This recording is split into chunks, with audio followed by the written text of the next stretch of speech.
This is my progress though, and I'm so proud of myself. Yeah, clap for me.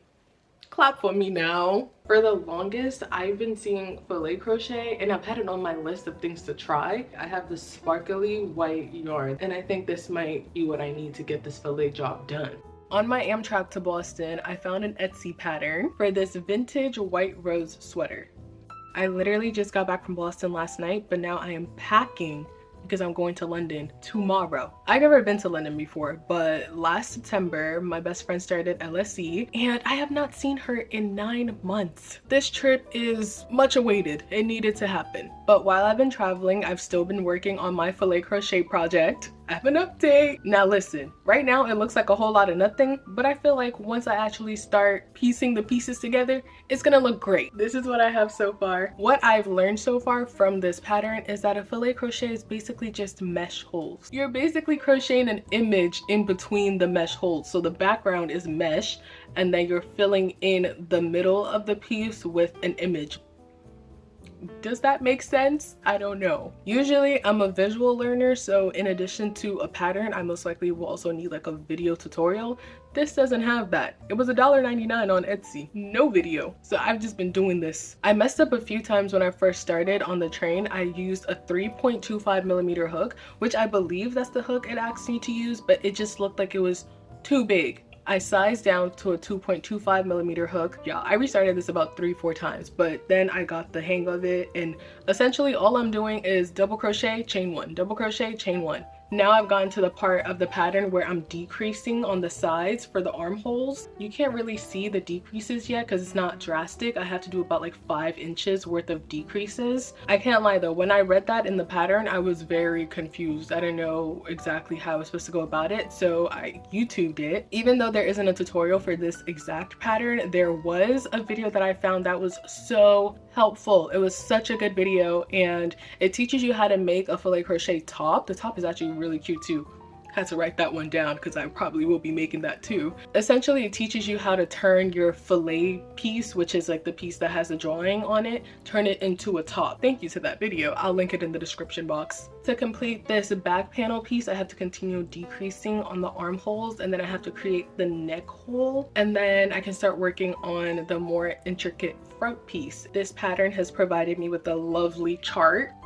I actually need to go through it and number it so I know what I'm doing, because I have to follow it row by row. I'm a little nervous, but that video that I watched actually is making me a lot more confident in my skills. It was just so straightforward. I believe each box is supposed to be like 1 double crochet, and then the line, each black line is also a double crochet, and then the empty white boxes are a chain one, I think. Ideally, I would really like to start the front piece before I get on the plane, so when I'm on the plane, I kind of already know what I'm supposed to be doing, and I'm just following the chart. I do have a 9-hour flight. Thank God I don't have a stopover, but I do have a 9-hour flight. I'm really excited to start this. Filet crochet has been really, I'm wowed. It's not wow. Do your findings.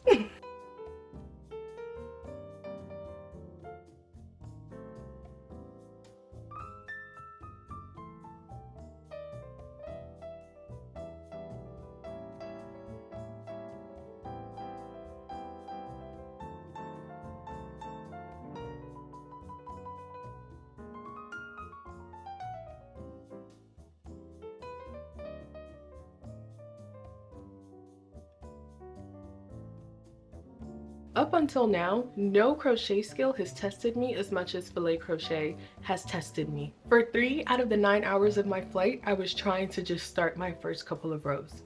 Trying. I failed miserably. I started over numerous times, and this is like, let's make that 4 hours actually, because this was even before I boarded the flight. I was trying to figure this out. Figure this out meaning trying to figure out how to read the chart. At the end of the day, it all boils down to the fact that I was not reading the instructions clearly. I was like, you know what? These instructions are not clear enough. I need a visual tutorial. That's why I'm not getting it.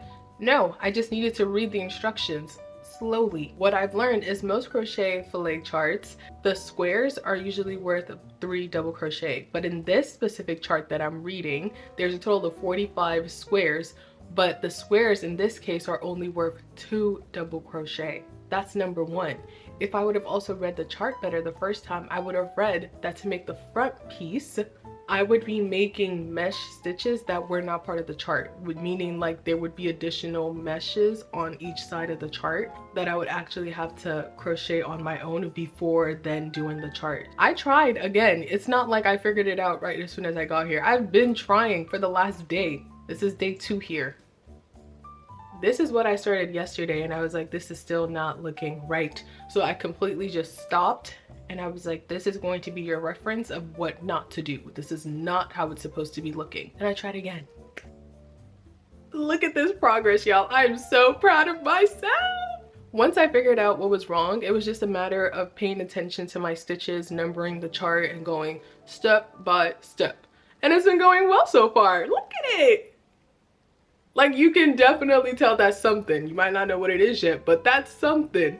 That's something. I've completed about 12 rows. I believe I have maybe like another 48 rows to do. And then I will be done with the front. And then after making the front, I have to make the sleeves. I hope that's easy. I'm gonna read the directions really carefully. Then once I make the sleeves, I'm gonna piece all the pieces together. Boom. I'm gonna have a sweater. I hope it fits. Oh my gosh. Thinking long term, I think it would also be really nice to dye this a different color. Let's see what it looks like first when it's white. But I don't really wear a lot of white stuff. So if I dyed it, it could be something fun and colorful, or it could be black. I did dye the last sweater I made black, so maybe I should try something else. Maybe like a beige. I think this would really fit the vintage vibe if it was a nice shade of beige, a tan. Let me cook. I don't think I will be able to finish this weekend because we actually have things to do. I can't spend all my time crocheting. This is gonna have to be a 2-part series, me learning how to crochet, filet crochet. I don't even know what it's called, man. I'm going to try to get halfway through this and then that's going to be it, because I'm probably not gonna get some time to crochet again until maybe next week. But so far, I'm loving it. I love where this is going.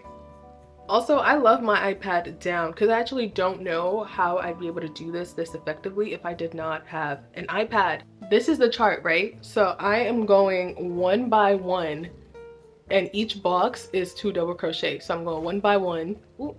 These check marks on the sides are the rows that I've done, and then I've numbered each box so I know like how many I'm supposed to be doing, and then I go across and then I have to go backwards the other way, and then the red is like where I'm doing 2 double crochet and not making a gap, and this red line here is like the halfway mark that I would like to get to today. And right now I'm currently down here where these numbers are on these 2 sets of rows. If I didn't have an iPad, I don't know how we do this. It's so easy and convenient with my iPad because I can just erase the numbers per row, mark what row I have done, zoom in, zoom out. Like, this is very necessary to my crochet work right now. I feel like an iPad baby. A crochet iPad baby. Midst of Mr. Morgan's involvement, but had to wait for him to reveal it to me, which he has now done with remarkable detail, so thank you. George, not proud, but like, I have about 50 minutes left of The Residence, the new Netflix show. Very good show. I've been watching it for like over a week now. I watched it on the plane too, and I still don't know who did it, but I'm eager to find out. Any foozles, I have now completed 16 rows in total, so I was trying to get to row 30. But this is a lot of work. I think I overestimated how quickly I could do this. I'm making good progress, but I don't know if I'll actually get there. So this is where I'm going to end the video. This is my progress though, and I'm so proud of myself. Oh yeah, clap for me. Clap for me now. This is just great stuff. Learn new skills, y'all. It just makes clothing fun. It makes crocheting fun. I thought this was so hard. It's actually not that hard.